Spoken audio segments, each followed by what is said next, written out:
Vamos a hablar de los marcos conceptuales contables, en especial del marco conceptual internacional emitido por IASB en el año 2010. En el caso colombiano, el decreto 2649/1993 contiene el marco conceptual para la preparación de los estados financieros y de la información financiera.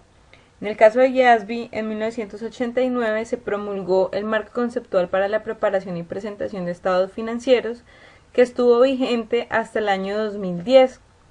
Este marco conceptual ha tenido algunas reformas teniendo en cuenta la reestructuración que se había hecho a las normas internacionales de contabilidad, como por ejemplo la realizada en el año 2007 a la norma de contabilidad número 1.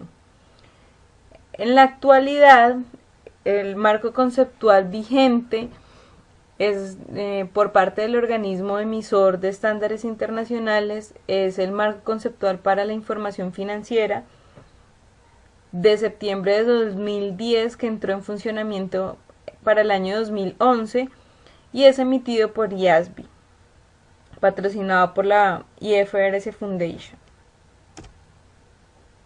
El marco conceptual de la información financiera contiene la introducción y 4 capítulos que desarrollan su contenido.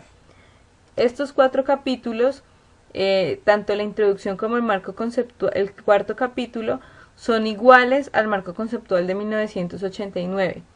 Los capítulos 1 y 3 sobre objetivos de información financiera y características cualitativas han sido completamente reestructurados y escritos nuevamente para este marco conceptual, y el capítulo 2, la entidad que informa, aún no ha sido adicionado y está en proceso de revisión y de escritura para el marco conceptual para la información financiera. Las diferencias contables en el mundo se han dado por una variedad de circunstancias, tanto sociales como económicas y legales. Entonces, el objetivo del organismo emisor o el objetivo de IASB es reducir estas diferencias, buscando satisfacer de forma general las necesidades de información de los usuarios. Los usuarios necesitan esta información para tomar diversos tipos de decisiones, pero que sean decisiones de calidad sobre también temas que son muy variados. Por ejemplo, decidir sobre los recursos, si comprar o vender inversiones o realizar algunas operaciones que van a impactar en el patrimonio. Evaluar la administración, la capacidad de generación de ingresos, la capacidad de realizar pagos, la seguridad del dinero prestado por parte de la entidad, etc. Determinar políticas macro y decisiones micro, como el pago de dividendos, preparar la estadística nacional y regular las actividades de la empresa.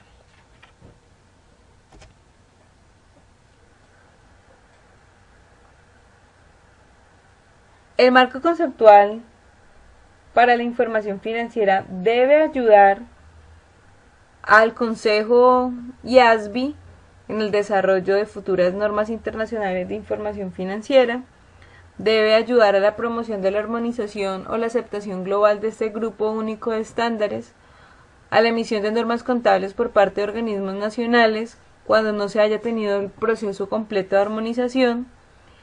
Este marco conceptual debe servir como soporte para temas que no hayan sido tratados en otras NIF y debe ayudar a los auditores a formar su opinión y a los usuarios en la interpretación de los estados financieros.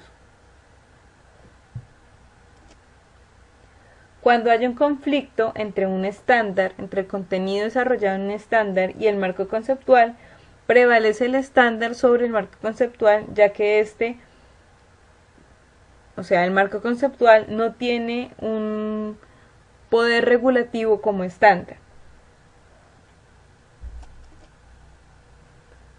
El alcance del marco conceptual significa los temas de los cuales se trata dentro del marco conceptual, y estos son el objetivo de la información financiera, las características cualitativas de la información financiera útil, la definición, reconocimiento y medición de los elementos que constituyen los estados financieros y los conceptos de capital y de mantenimiento de capital.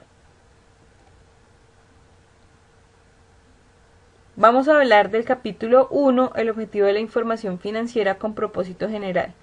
Cada uno de los párrafos que componen ese capítulo 1 se identifican con las letras O, B y un número consecutivo por cada uno de los párrafos. El objetivo que se enuncia en el marco conceptual dice que el objetivo de la preparación de la información financiera es proporcionar información financiera sobre la entidad que informa que sea útil a los inversores, prestamistas y otros acreedores existentes y potenciales para tomar decisiones sobre el suministro de recursos a la entidad. Claramente se ve una orientación al mercado de capitales, empresas que cotizan en bolsa.